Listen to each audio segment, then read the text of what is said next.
your host, Julia Napini.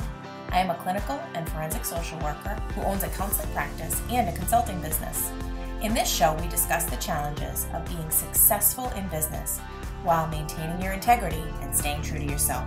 Join me while I interview other professionals and share insights from life and experience.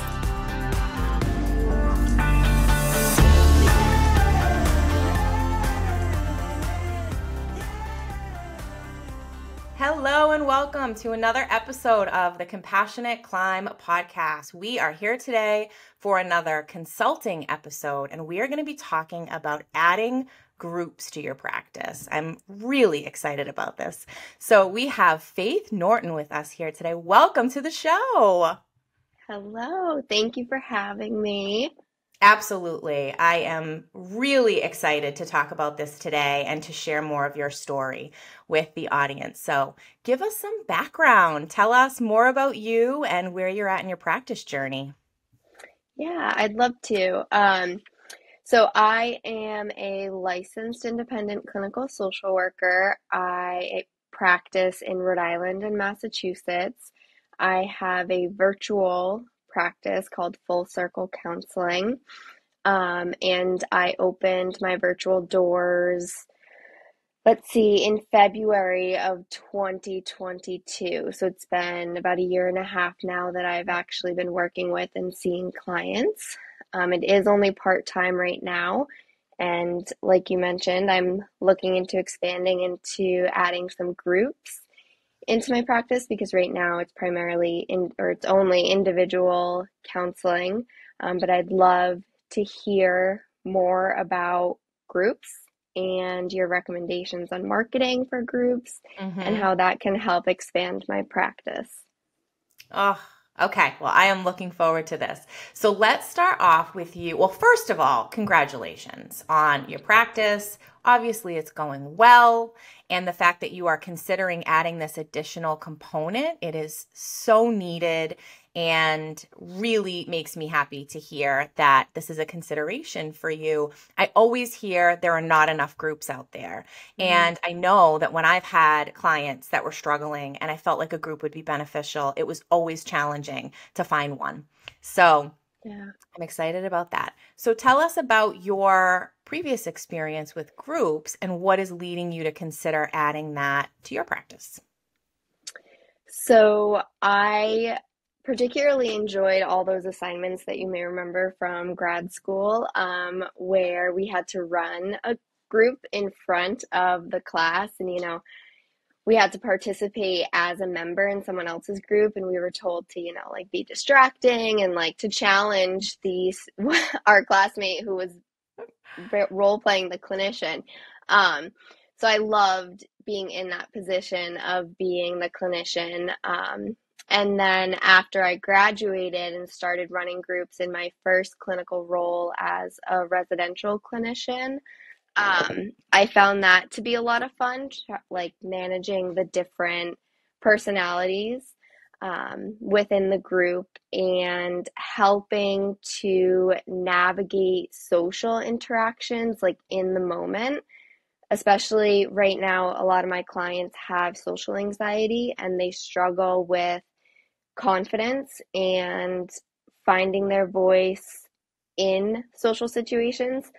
So I think group therapy is that in the moment coaching opportunity to help someone dissect and ask clarifying questions and make sure they understood something correctly.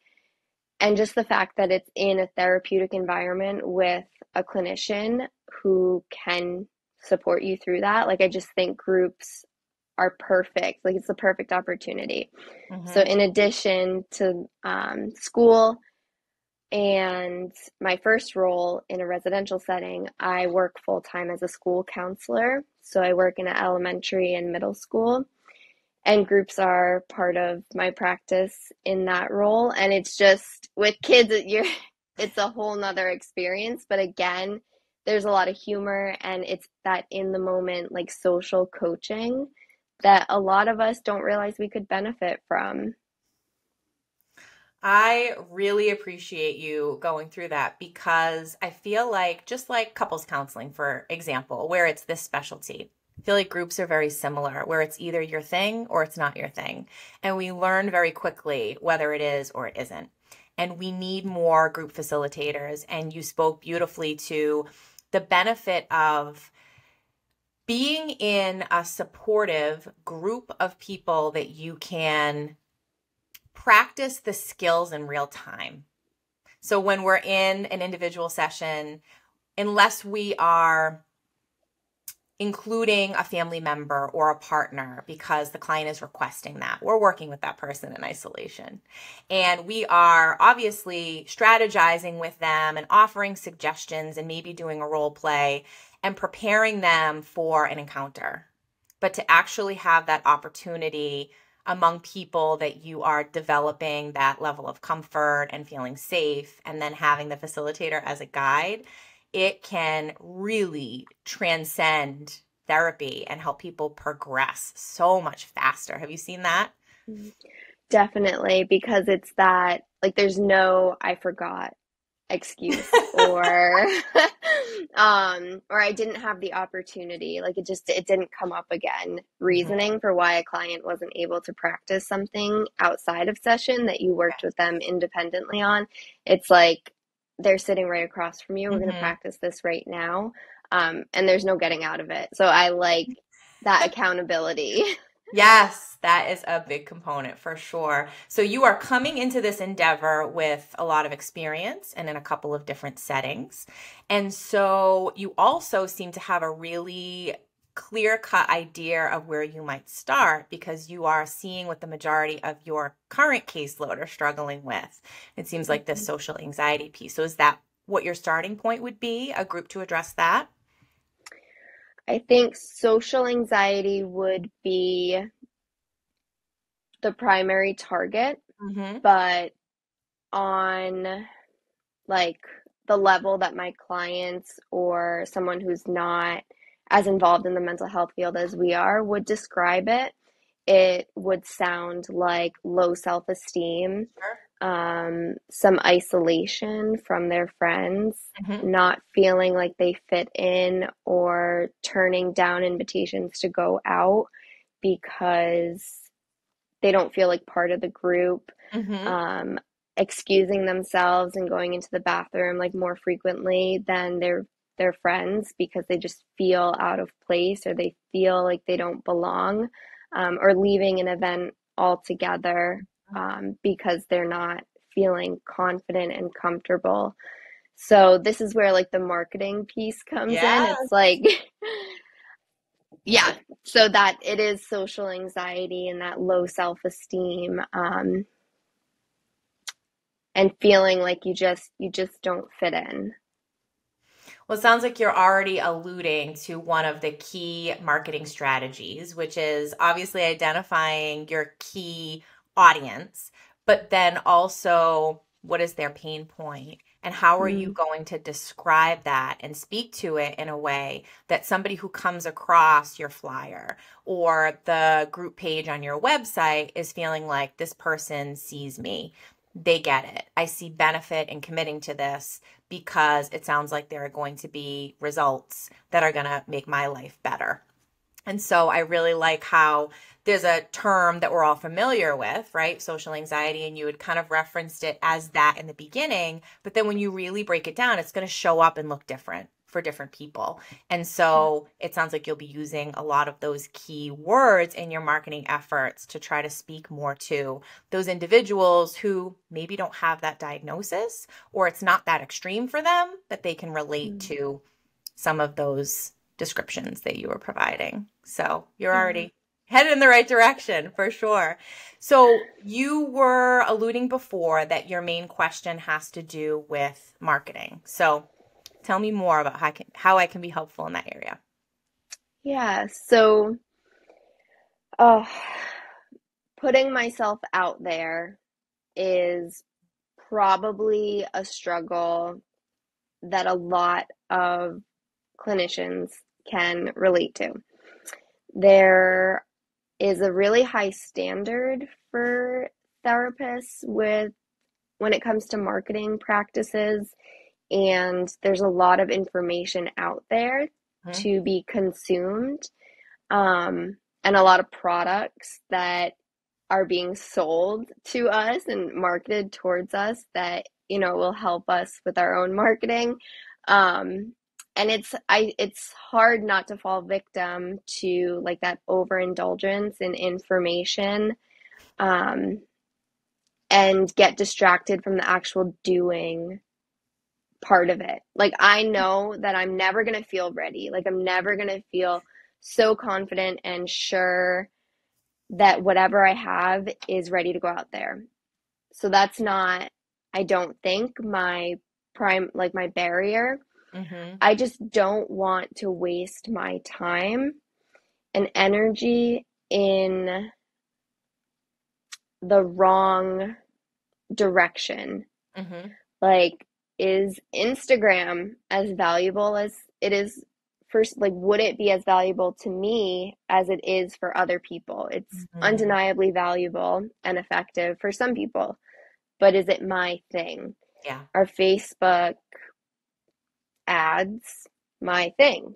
Mm-hmm. Is networking with other colleagues and in our connected Facebook groups of Mm-hmm. therapists my area? Like, that's what I'm not sure about, and am interested in hearing what you think and how I can be, I guess, intentional. Intentional is the word I Yeah. want to be able to use to describe my marketing practices. Mm-hmm.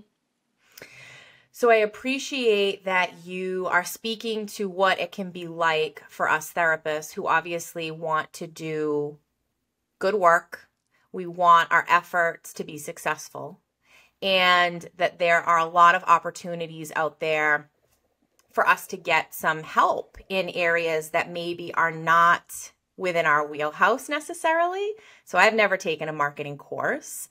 I've never taken a business course. And so if we know that we are on track to be providing therapy, do we have the capability for those things? Sure, we can learn, and there's a lot of resources out there, but it's not necessarily something we're coming into our practices with this area of expertise. So we can have that moment, and it sounds like you've had that as well, but you have a really reasonable, realistic perspective around it, which is, does that anxiety ever go away? That, let's say you get everything set to go and you put the flyer out there. I think we will always have that moment of hesitation where all of this effort, and what if nobody signs up? And we're going to worst case scenario everything because that's how our brain works and it's a protective mechanism. But in all reality, you've already identified several things that tell me that that's not going to be the case for you. So we'll start there and then we'll take it from there. So the fact that you already come into this with so much experience about the magic of groups, and that you can really speak from personal experience of what it's like to be not only the facilitator and see that happen in the room with your clients and the participants, but you can also speak to, I'm sure, especially being in a school setting, you're seeing the benefits outside of that room when you might be, I'm assuming, checking in with these students and you're seeing how they're interacting with one another throughout the school day and probably hearing from their parents and their teachers.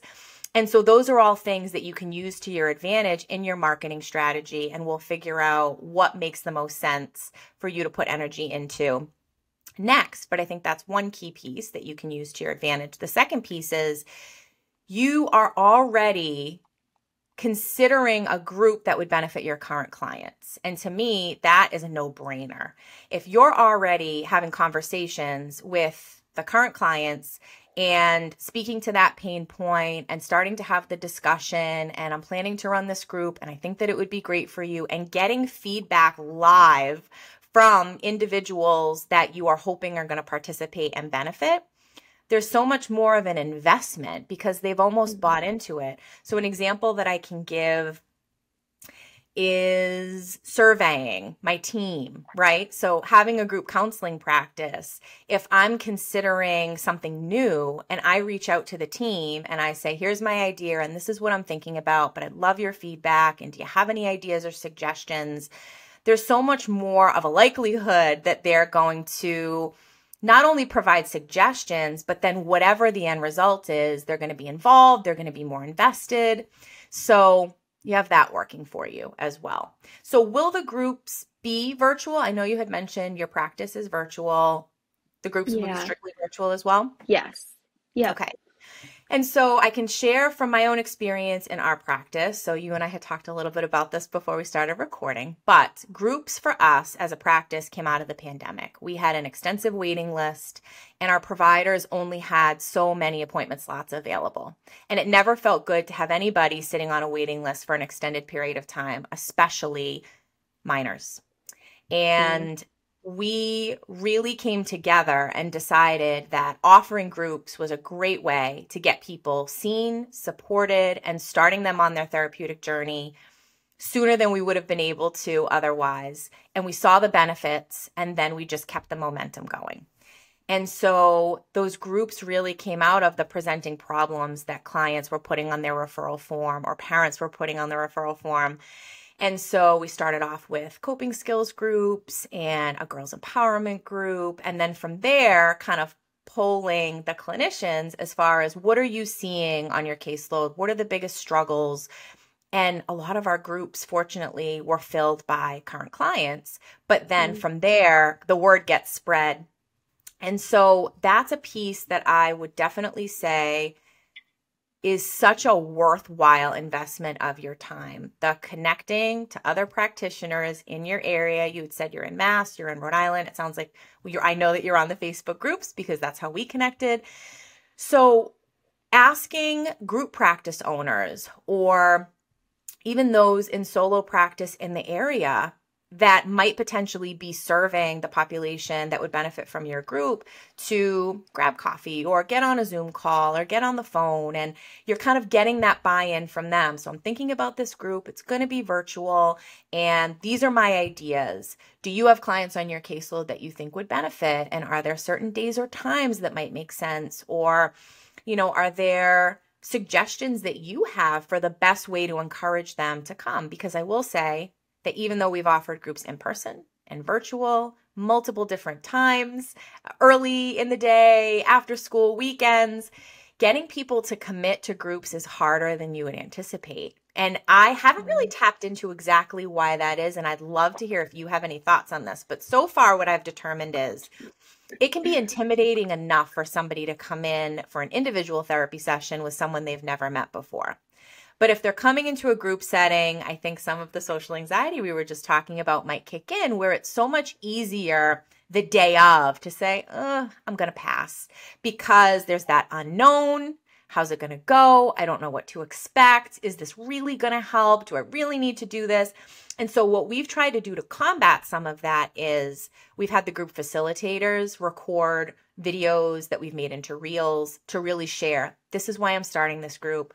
This is why this is something I'm passionate about. These are the things that I'm seeing in my own clients.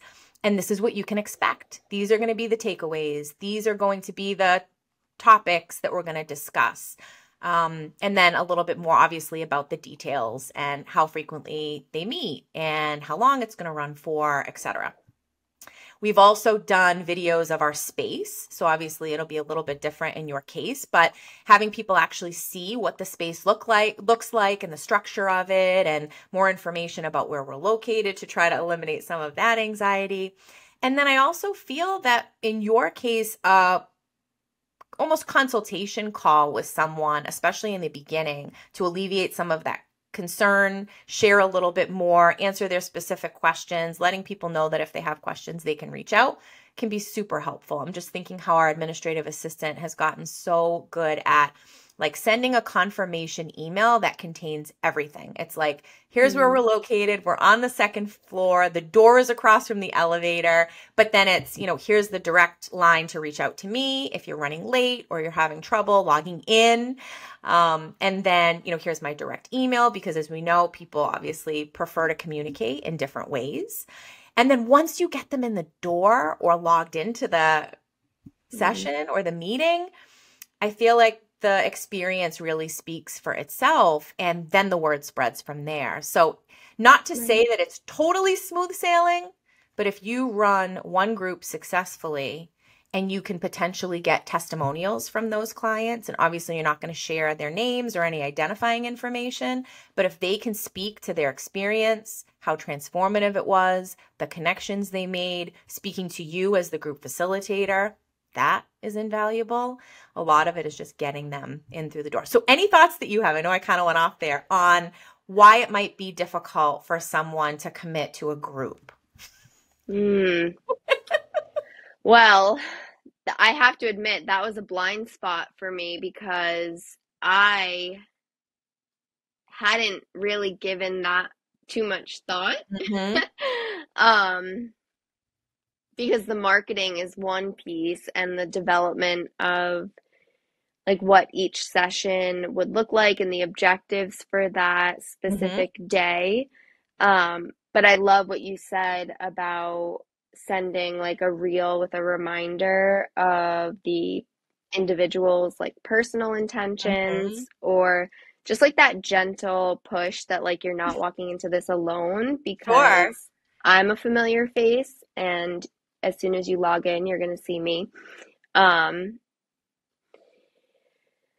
but as far as ideas for like how to make sure there's follow through on that Mm-hmm. commitment that the client makes, I'm like stumped. And I have to Well, be I'm glad honest. that I wasn't alone in that. And what I'm No, no. hearing is really just coming from speculation, right? I don't know for sure what it is. It's just like if a client comes in for their intake and then you never hear from them again. If they don't share any Right, feedback, we don't know. But we do right. survey group participants now, so we get feedback that way. Hmm. And you had mentioned something that I think is so key where you said like a familiar face. So let's Yeah. transition into the social media marketing. So obviously, you'll hear anyone that is kind of a specialist in marketing say that you want to invest your time and energy in where your clients are most likely to be, right? So if it's going to be moms, then maybe it's more of a Pinterest. Or if it's college students, then maybe it's more TikTok. But in all reality, it's so easy now that if you use, let's say, Instagram to create a reel, you can repurpose that content across multiple Mm. platforms with very little effort. I can tell you that reels will 100% be more widespread than any traditional post. So rather than a few likes or maybe, getting up into the hundreds of people that see it, you're so much more likely to get into the thousands with a good Mm. reel.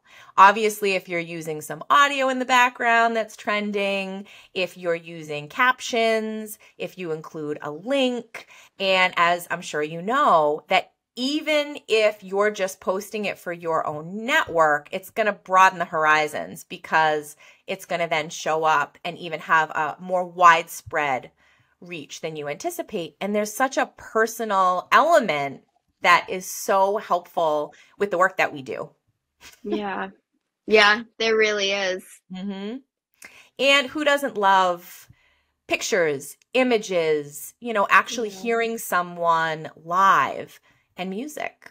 So I feel like Mm. all of those elements are really speaking to kind of generationally what's working. But I would say that anyone can appreciate that. And the more you do them, the more comfortable you get. And it becomes Right. like second nature. And I think most people out there can appreciate those that kind of push outside of their comfort zone and are showing really what they're all about and who they are and setting themselves apart because of that.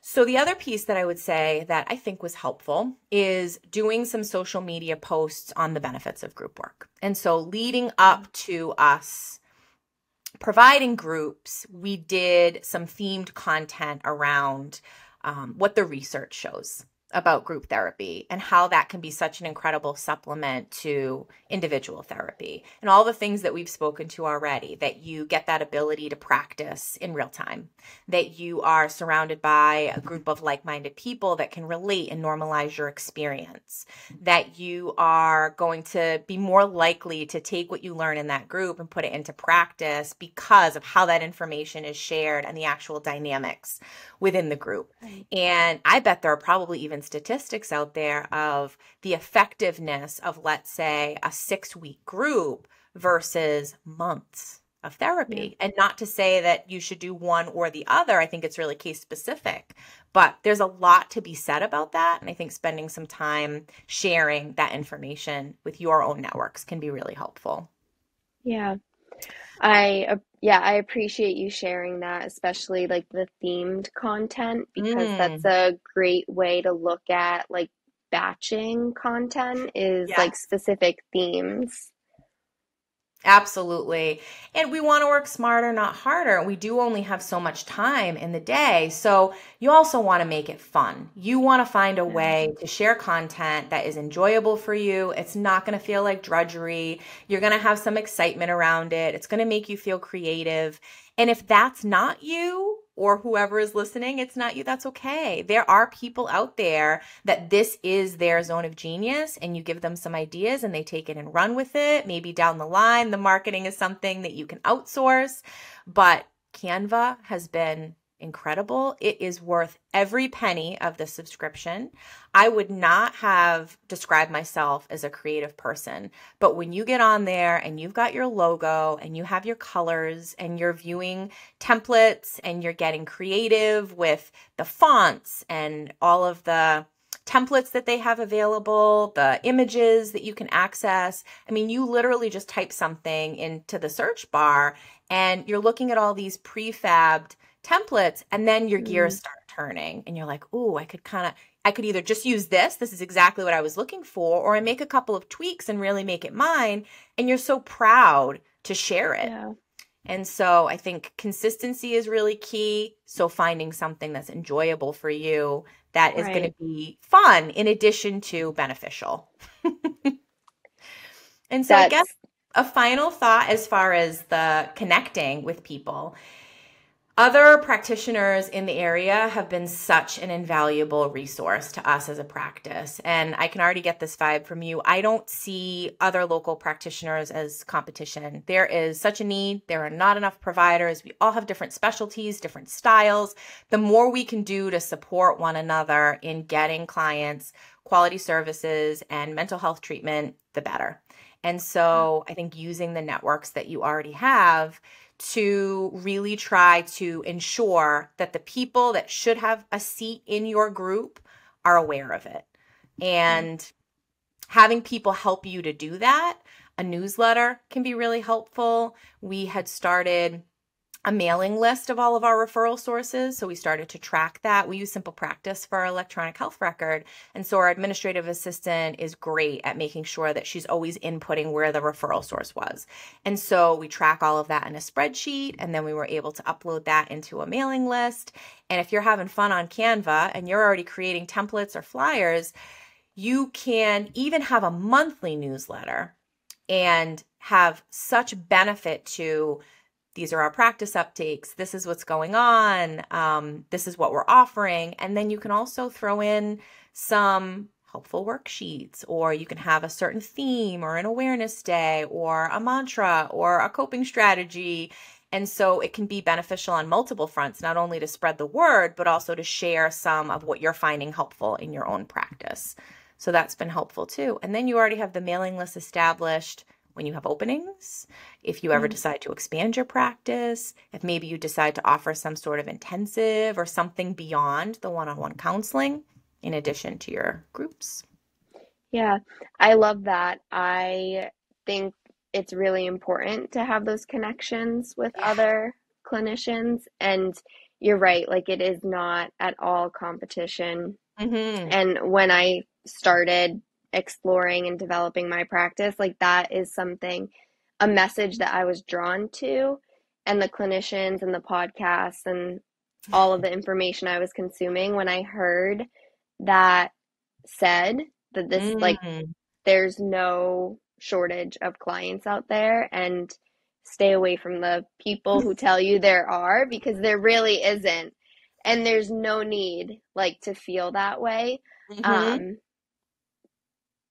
I value relationships with other clinicians, Mm-hmm. and I have to admit, when I hear about newsletters or email lists, I never conceptualized having one specifically for referral sources. Mhm. And you get people to sign up, or prospective clients to sign up to your newsletter, emailing list, by giving them something for free, like a Yeah, worksheet or a tip.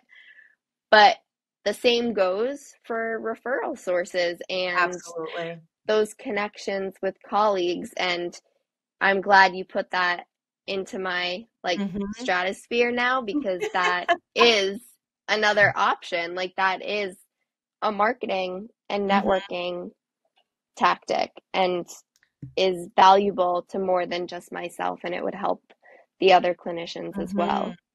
For sure. I mean, think about what an incredible feeling it is if you get a call from someone that wants to see you for therapy and you're full and you don't have a spot.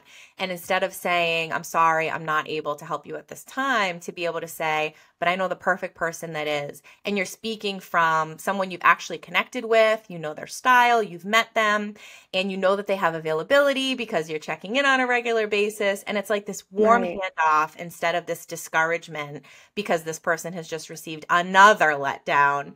And it's the same Yeah. kind of idea. I have connected with, so NASW has been incredible, connecting with the local chapter and meeting with their private practice group on a monthly basis. It's such a supportive community. But then I started, so someone through NASW that's a group practice owner had put the word out there that she would love to meet with other group practice owners. And so she and I connected and we took it and ran with it. And we're actually meeting tomorrow. And Oh, we've wow. got, I think, 5 group practice owners. And think about how invaluable that is, not only to support one another in the challenges that come along with group practice in this area. We're insurance based, so we can really relate. But in terms of specific referrals for things just like this. And so, like you said, it's mutually beneficial. Like you're offering Yeah. something and it's going to help clients, but it's also going to help other practitioners when they can say, here's something I can offer you that I really think is going to help. So, yeah, so those are some thoughts of what might be helpful in terms of marketing efforts. And obviously, I am available if you have other questions. But I would say, in summation, I think starting to build your network now, whether that be in person, building your social media following, starting to consistently share value in your content, a lot of anticipation around your group. Stay tuned next week for an exciting announcement. And then once you've started to build that, and then additionally through a mailing list and through your connections in person, then it becomes so much easier. And especially after you've had one successful round of your group, to say, we're doing this again. And now you can really speak to the concrete, tangible takeaways that people have had. So don't forget to Right. survey the participants, get their feedback, ask them for testimonials. Most people can really appreciate that if they benefited from something and you want to be able to offer it more widespread to other people, they're going to take a few minutes to give you some thoughts. And it Yeah. really does set you apart. The credibility just soars when you have Yeah. that. So, any other final thoughts or questions about anything that we covered? We covered a lot of ground. Yeah, this was super. We did cover a lot, and that that wrap up of everything that you shared with me and your Mm, guidance is helpful, because I am going to take this and come up with some concrete, like actionable and measurable steps, love it. um, to really get the ball rolling, because I'm not going to accept like my own excuses of like, oh, that's Yes. next week, or oh, that's like another problem for another day, So good anymore. to hear. And once you start building momentum, watch out because then you're going to be so thrilled to share it with the world. And one other thing I'll say is that this connection between you and I was not in vain. We're in the same catchment area, and I already Right. have some established networks. And so utilizing other people's audiences can be a beautiful thing. So not only with this podcast, but once you have your flyer and the information and those reels, I am more than happy to share that and shout it from the rooftops. And I'm sure other providers will too, because there is such a need, and we can just extend the range of how many people we can help by offering this. So I'm really grateful that you're going to be doing this. So give the contact information for your practice. I'll definitely include the website in the show notes, but the best way for people to get in touch if they're interested in hearing more.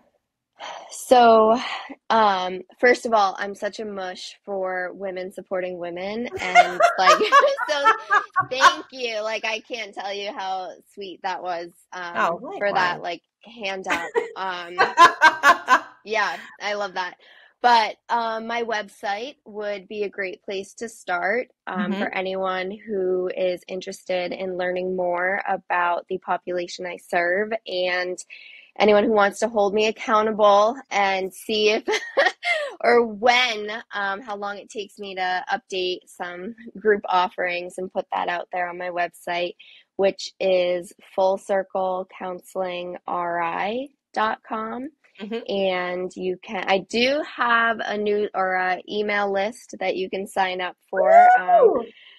So you can plug your email in and join my email list. My phone number is on my website, and you can reach out and contact me through.